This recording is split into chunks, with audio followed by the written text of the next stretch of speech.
Hello my wonderful, beautiful friends, guys. Welcome back to r/PettyRevenge, where people get little wins on others and the stories are so satisfying. And in today's episode, we're dealing with nightmare landlords, guys, messing with the wrong people and getting destroyed. And one OP tells a story about the time a shady landlord and his wife take advantage of OP's kindness and they get ruined. Guys, I hope you enjoy the stories today. Don't shake your heads too hard. And as always, you can send or link your post to this email right here. Let's dive in.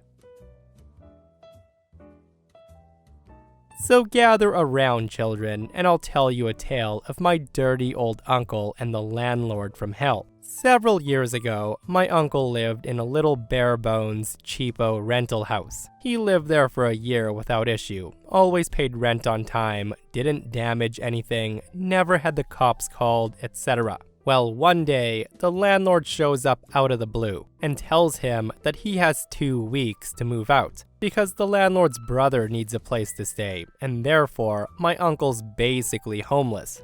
Now, my uncle could have probably taken the matter to court since he wasn't given 30 days notice, but he's not the type to do that. He's always been a kind of a drifter and never really gets attached to places, so he wasn't really that upset. He makes arrangements to move in with his girlfriend and has all of his small items out of the house within 4 to 5 days. All that's really left are big things like the couch, tables, entertainment center, and he's just waiting for a friend to have a day off work to help him move those things. Well, the landlord shows up again, and being nosy, he looks through the window and he sees the couch, TV, table still in there, and he starts bitching and says, "You realize you only have 1 week left to get out, right? I'm not giving any extensions. Next Monday, I'm changing the locks, whether you're out or not." And to take things one step further, he gets the water shut off the next day, as utilities were included with rent.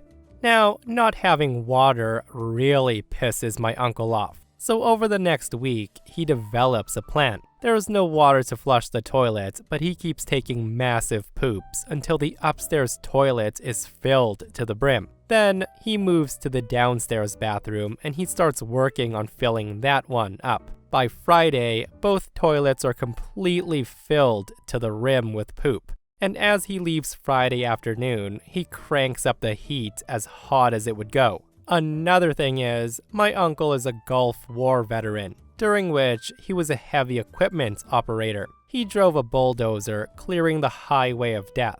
And for those unfamiliar, this was a 6-lane highway between Kuwait and Iraq, where a mass of several thousand retreating Iraqis got caught in gridlock, and they were bombed mercilessly by Allied jets. He drove a bulldozer, pushing aside burned-out vehicles filled with bodies, and he swears the only thing that ever smelled worse than that highway was his rental house as he left that Friday afternoon. It sucks to be that landlord. Holy moly, once again, play stupid games, win stupid prizes. And in this case, guys, win crappy prizes. And this is why, as a landlord, you should never piss off your renters. Like, shutting off someone's water when they're still technically living there is super petty, and I bet the landlord was laughing when he did that. Little did he know, OP's uncle would have the last laugh. And this person comments, "The finisher can be a few pieces of raw chicken tightly wrapped in plastic and placed in a wall crawl space. It takes a week or more to begin to reek through the plastic, then ages to discover." Former tenants of a friend's complex did this, and it was bad for over a month. Just when the crap smell is gone, the smell of death can make a return. And this person says, "Your uncle should have taken him to court. He wouldn't have had to pay a dime either, because what the landlord did was highly illegal. Whatever local government agency that handles tenants' rights in his area would have had a field day with this. Shutting off utilities or even threatening to change locks would have landed the landlord in serious legal trouble." Again, this is why you try to stay on good terms with your renters, because you never know what somebody will do out of spite. But guys, let me know what your thoughts are. Who's taking it to court? Who's destroying toilets? Who's doing both? Let me know if you have any crazy stories.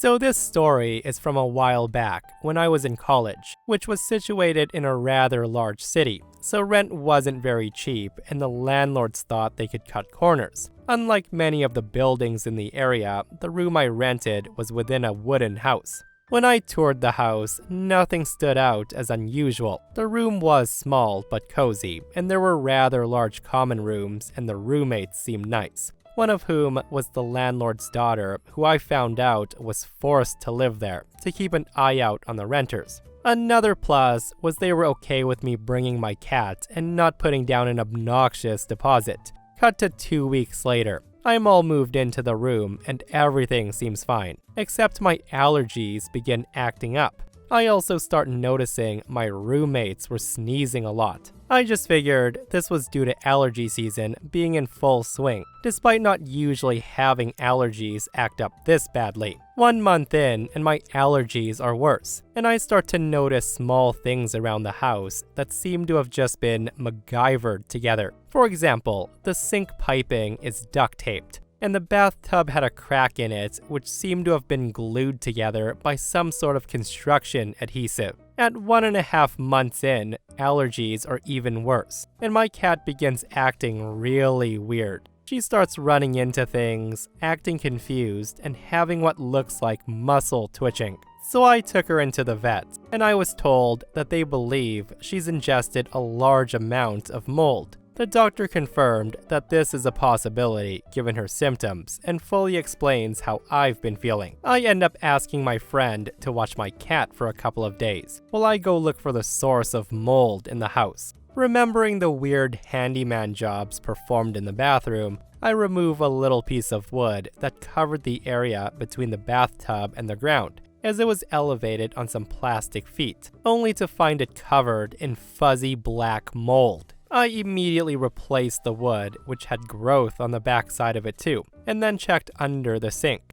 It looked like there was old water damage to the bottom of the cabinet, but no mold. That is, until I shone a light into a small hole cut out in the back of the cabinet. Again, the entire area that I could see was covered in black fuzz. I immediately show my roommate, who then called her landlord dad about the mold. The dad essentially says it's nothing serious and he'll get to it when he has time. Well, 1 week later, the guy's done nothing about it. And wanting to bring my cat back, I called to ask him for an update. He said he consulted with a professional who said it didn't sound like any mold and that I should just keep it covered. I'll be fine. Now, hearing that, I was pissed. But this being my first rental, I had no idea how to handle it. After some research, I found that in my area, mold is a hazard, and landlords are required to take care of it. While this wasn't stated in my contract, it was a contractual obligation he had. So I called the landlord with this information, and I told him I'll be withholding my rent until he sends someone to look at the issue.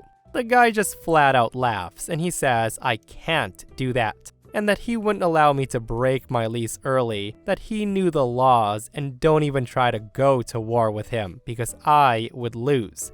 Of course, hearing him say that, I was pissed, and this is where I got petty. So after reviewing some more local codes, I decided that instead of withholding rent, I would report the issue to the municipality in hopes of them taking action. Within 72 hours, they sent an inspector out, not only to check the areas I mentioned finding mold in, but also doing a full inspection of the house. They spent at least 2 hours just walking around the interior and exterior and looking under every appliance and into any accessible space. After the review was done, they told me that the mold damage was far more extensive than I thought. The guy told me that mold was behind almost all of the walls. Essentially, the entire house had become infested due to moist conditions and poor ventilation. He said that this would require extensive work, and that we wouldn't be able to stay in the house during this time. But that's not all.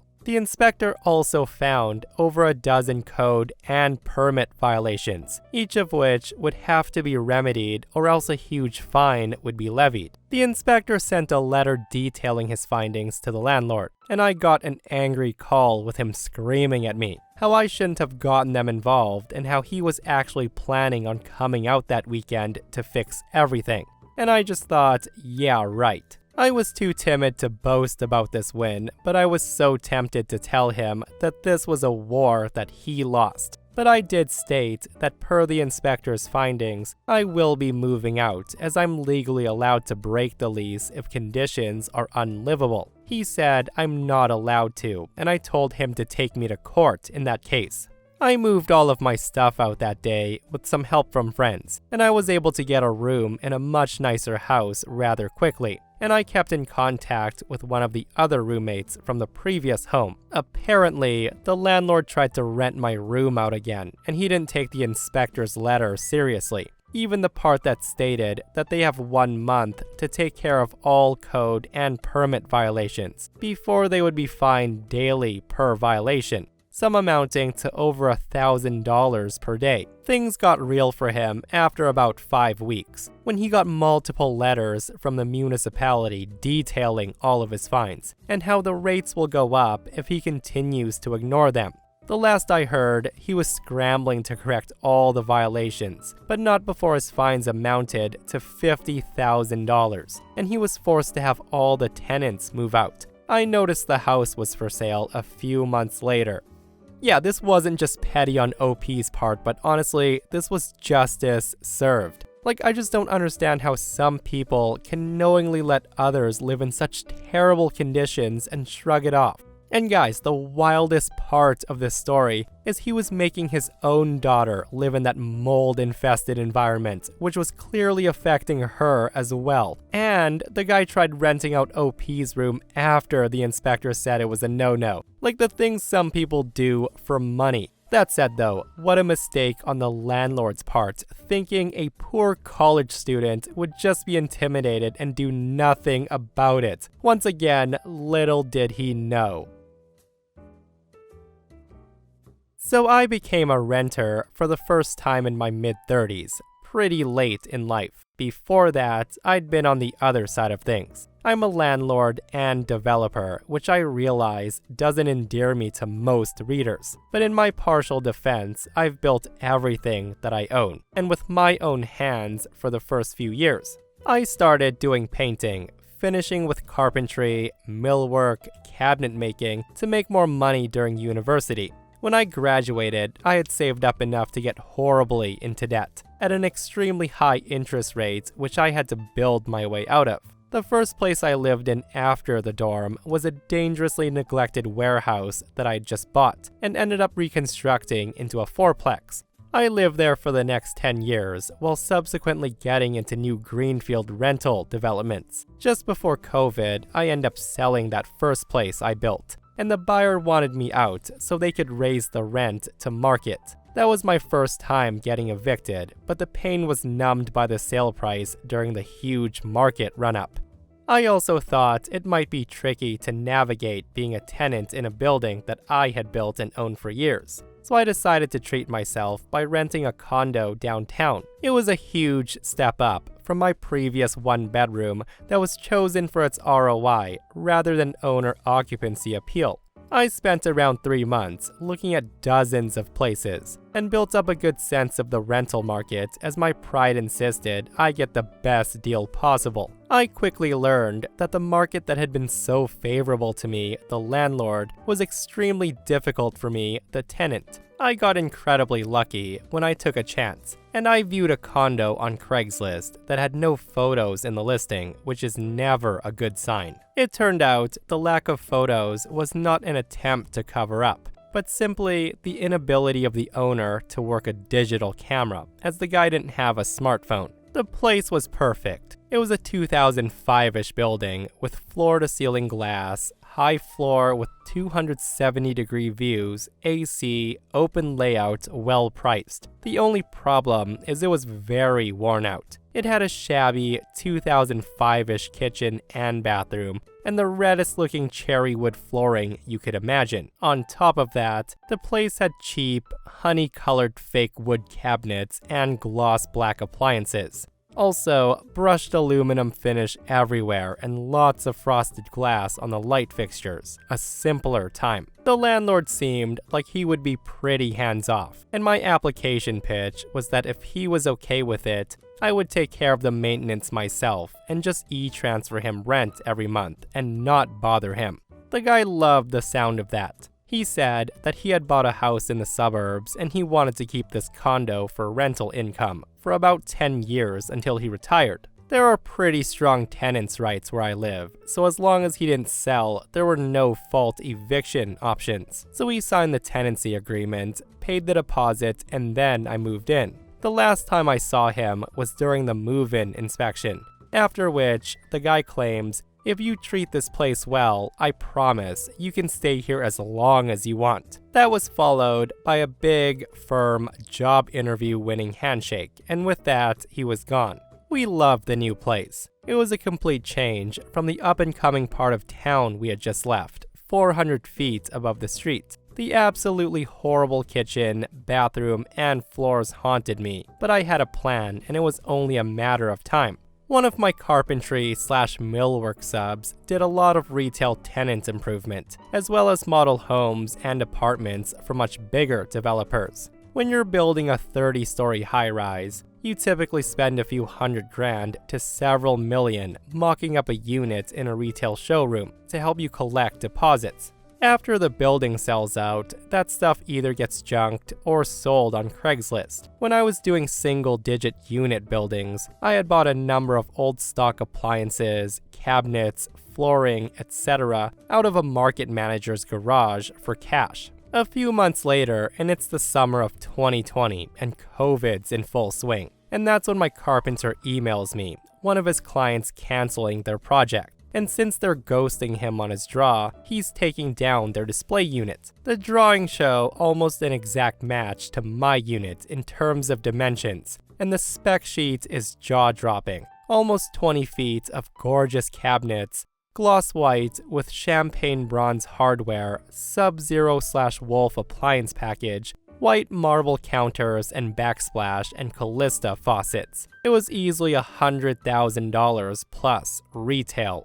not including install. And how much does he want for all of it? $10,000 cash. Well, my job site is shut down for the foreseeable future, and I don't have anything to do except stare at my awful kitchen all day. So after about 3 hours with my measuring tape and a pencil, I ask my carpenter if he's willing to join my bubble for $40 an hour cash for a few weekends, and he is. One last step. I email my landlord and I ask if he doesn't mind me doing a complete renovation on his condo. Crucially, I conclude the offer with, "I'll undertake to return it to move-in condition before I leave." Not surprisingly, the guy accepts. He says, "That's okay, do whatever you want. We love having you as a tenant, so time to go to work." I get the old kitchen out in about 2 days, hampered by my need to work quietly as I'm doing this without permits. It's not like they're doing inspections anyways, but still. Also, a side effect of this slow pace and my wife's current obsession with Marie Kondo is that everything is removed intact and carefully taped and labeled. Taking out the old kitchen does indeed spark joy. The old floating cherry wood floor comes up in a morning, also tagged and labeled and bundled in the order it was removed. The carpenter comes over and he gets the new kitchen installed in less than 2 days, while I lay down the floor. After just under 2 weeks, I had effectively a brand new, ultra high-end condo for just under $12,000 out of pocket. At this point, I'm pretty sure everyone reading this is face-palming, as they wonder why on earth I'm proud of renovating someone else's condo at my cost. It did make sense at the time, as I was under the impression that I would be there for a good 10 years, plus the fact that I was paying about $500 a month under market at move-in, and more like $1,500 a month under market in the current condition. With my 1-year lease and the fact that I had lots of free time, it didn't seem like such a reckless move. And who can say no to a $2,000 kitchen faucet? Filling a glass of water feels like working the bolt on a well-oiled Holland & Holland rifle. Worst case, I could probably get most of it back by just selling the appliances if something unexpected happened, which it did.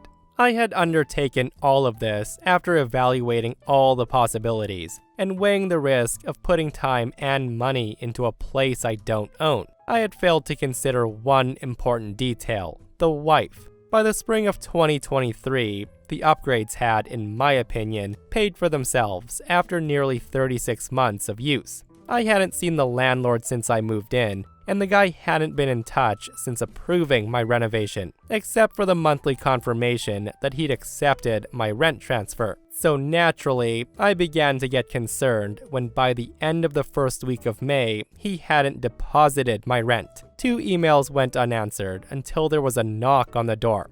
I opened up and I was hit with a wall of flowery perfume, which perfectly matched the wall of floral print and red heels standing in my doorway. I find out the landlord had been really sick and he sent his wife to collect the rent. I get out my phone to cancel the transfer and I go to my office to look for my checkbook. I come back to find her, still in heels, standing in the middle of the living room, spinning like a top. She says out loud, "Oh wow, this looks super fabulous. I heard you were doing some renos, but I never thought it would look like this. Is that a Sub-Zero fridge?" She then proceeds to open the fridge, my fridge. She then says, "I love the floors, and are these custom cabinets?" She then turns the kitchen faucet on and off, probably 6 times. It took days to air out the smell of perfume after she left. Several hours later, my wife came home, and given the lingering smell in the apartment, I'd already briefed her on who stopped by.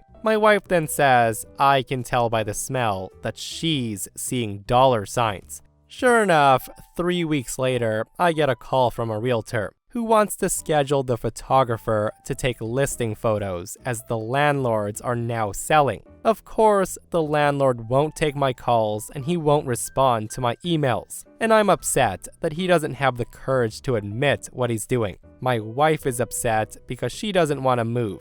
And I'm feeling embarrassed that I trusted this guy. I'm not really losing much since we've lived there for 3 years and we've paid tens of thousands of dollars less than market rent during that time, but it still stings. Even in the slow market, the place sells in 3 weeks. And yes, the new owners want to move in. They give me the required 3 months notice and pay the 1-month rent compensation. I note that the listing has advertised exquisitely renovated with top-of-the-line appliances, cabinets, and built-ins. No expense spared. My first instinct was to at least contact the realtor and suggest he check with the landlord about what was included with the apartment and what was being represented. But the description in the listing infuriates my wife to such an extent that we agreed to let them do their own due diligence. I think you can all guess where this is going. This time, it only took 3 days to pull the new kitchen out and put the old kitchen back in. Same thing with the floors. It turns out you can lay 1,000 square feet of flooring in about 2 hours if it's all pre-cut and labeled. But some of the TNG was a bit loose, so I made sure to glue that bitch down to the concrete, nice and tight, to make sure it doesn't creak or pop. It's exceptionally cheap, so it's gonna splinter and separate if it ever needs to come back up.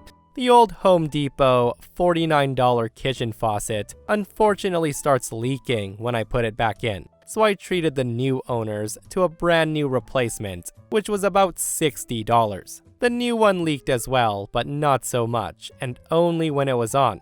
I rewatched the move-in inspection video to refresh my memory, and I made sure everything was exactly as it was when I moved in, right down to a few small holes in the drywall. I had also forgotten that the old oven control board was fried, which meant it kept shutting off every 10 minutes. My wife and I debated leaving a wireless camera up on the wall to capture the new owner's delight at how faithfully we upheld our tenancy agreement, as unfortunately, we moved out about a week before their planned move-in date, but there still was a reasonable chance of getting sued. So we opted not to, as intent is half the battle. I don't actually know what happened, since I've ignored the dozens of phone calls from the landlord and the new owners. I just sent them a registered letter with my tenancy agreement, move-in inspection video on DVD, and a copy of the email exchange with the landlord from 2020, where he allowed me to renovate the condo, provided I put everything back the way it was when I moved out.